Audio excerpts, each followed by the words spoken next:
రేలింగి శ్రీ పూజ ఛానల్కి సుస్వాగతం. నేను వైష్ణోదేవి వెళ్తున్నానండి. ప్యాకింగ్ చేసుకునే విధానం మీకు చూపిస్తే ఎవరికైనా యూజ్ అవుతుందేమో అని చెప్పేసి చూపిస్తున్నాను. ఇవి డ్రెస్సెస్ అండి. చక్కగా నేను ఏం చేశానంటే కవర్లో చిన్నవన్నీ కవర్లో ఫోల్డ్ చేసి పెట్టాను. అవి అటు ఇటు అవ్వకుండా ట్రాన్స్పరెంట్ కవర్లు కాబట్టి ఏవి ఎక్కడున్నాయో మనకి ఈజీగా కనిపిస్తాయి. ప్లస్ సూట్ కేసులో అక్కడిక్కడ మూవ్ అవ్వవని చెప్పేసి ఆ సన్నటి కవర్లో చిన్న వస్తువులన్నీ పెట్టాను. కనిపిస్తుంది చలి కోటు. కంపల్సరీ మనం ఒక కోటు, రెయిన్ కోటు తీసుకోవాల్సిందే. అక్కడ స్నో పడవచ్చు, వర్షం పడవచ్చు. ఇది మీరు చూస్తున్నది రైస్ కుక్కర్ అండి, చిన్నది. అందులో వేడి నీళ్ళు, టీ, కాఫీ చేసుకొని తాగొచ్చు, ఎన్ష్యూర్ తాగొచ్చు. తర్వాత ఇంకోటి అది చూసింది hair dryer plus hot patch కూడా తీసుకున్నాను. మనకి అక్కడ చలికి ఎవరికైనా నడుము పట్టినా చేతులు పట్టినా హాట్ పాచ్ యూజ్ అవుతుంది.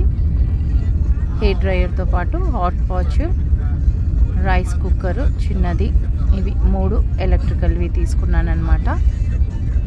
పైన కనిపిస్తుంది రెయిన్ కోట్, ఒక చిన్న అంబ్రెల్లా,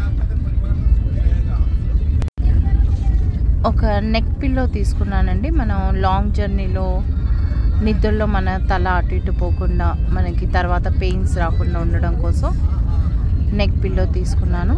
టెంపుల్స్కి సాధారణంగా నేను క్లాత్ బ్యాగ్సే తీసుకుంటాను. టెంపుల్ లోపలికి వెళ్ళేటప్పుడు కంపల్సరీ క్లాత్ బ్యాగ్సే వాడాలని పెద్దలు చెప్పారు నాకు.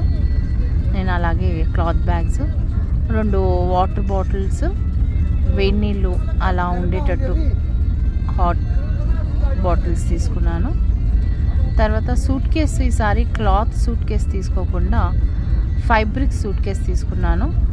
అంటే ఒకవేళ వాళ్ళు ట్రావెల్ అప్పుడు బస్ పైన కానీ మనం తీసుకున్న వ్యాన్ పైన ప్యాక్ చేసినా తడవకుండా ఉంటుంది.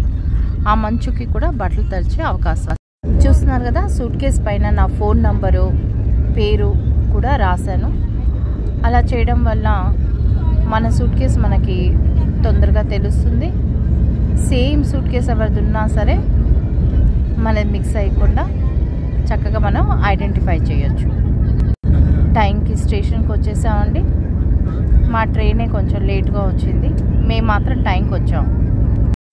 నా వీడియోస్ అన్నీ చూస్తూ లైక్ చేస్తూ నన్ను ఎంకరేజ్ చేస్తున్నందుకు మీకు అందరికీ చాలా చాలా ధన్యవాదాలండి. వైష్ణోదేవి దర్శనం అయిపోయాక మీకు అందరికీ చూపించడానికి ప్రయత్నిస్తాను. నాతో పాటు మీరందరూ చక్కగా దర్శనం చేసుకోవాలని నా కోరిక. ట్రైన్లో కూడా ఆ రామనామాలు, శివనామాలు జపిస్తూ చక్కగా పాటలు పాడుతూ ముందుకు సాగుతున్నాము. కలుద్దాం మళ్ళీ.